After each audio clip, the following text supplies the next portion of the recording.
Hi. Tughlaq Gurumurthy அவர் அவர் வந்து பேசியிருக்காரு. என்னன்னா, நீட்டை வச்சு தமிழகத்துல புதுசா அரசியல் ஆரம்பிக்கிறாங்க.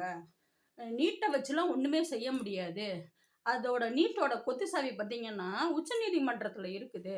நாங்க போய் கேட்டதுக்கு, உங்க நாட்டுக்கு மட்டும் உங்க மாநிலத்துக்கு மட்டும் தனியா விலக்களிக்க முடியாது. உங்க மாநிலத்த தீவு மாரி மாத்த முடியாது. அப்படின்னு சொல்லிட்டாங்க. நீட்டுங்கிறது வந்து தமிழக ஊடகங்கள் மக்கள வந்து ஏமாத்தி வச்சிருக்குது. நீட்ட பத்தி பொய் சொல்லி. அப்படின்னு சொல்றாரு. யாரு? துக்ளக் குருமூர்த்தி.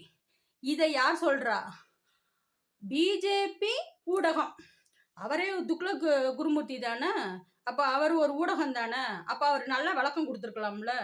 அவரு எப்படி சொல்றாரு? நீட்டை வச்சு இப்படி வந்து ஏமாத்திக்கிட்டு இருக்குது. நீட்டை வந்து விளக்கவே முடியாது.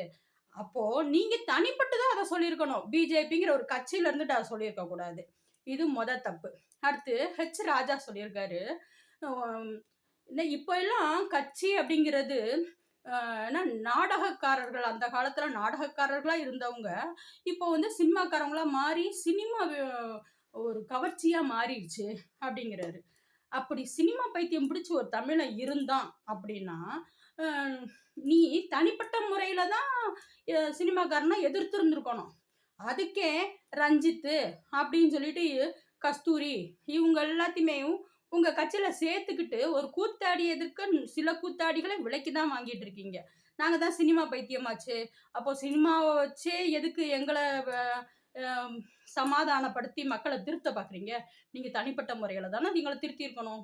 என்ன செய்யறது? தமிழ்நாட்டுல தமிழ் கடவுள் முருகனை வணங்குறதுக்கே வடக்கிருந்து ஒரு கட்சி வந்து சங்கத்துல சேர்த்தாதான்டா முருகனை நாங்க கும்பிட விடுவோம் அப்படிங்கிற மாதிரி ஆகி போச்சு. சரியா? மக்களை ஏமாத்துறதுக்கு சில வழிமுறைகள் இருக்குது. கடவுள் இருக்காண்டா குமாரு, நல்லா வேணும் திமுக காரனுக்கு. குருமூர்த்தி ரொம்ப கஷ்டப்பட்டு ஸ்டாலினை கலாய்க்கிறாராம்மா.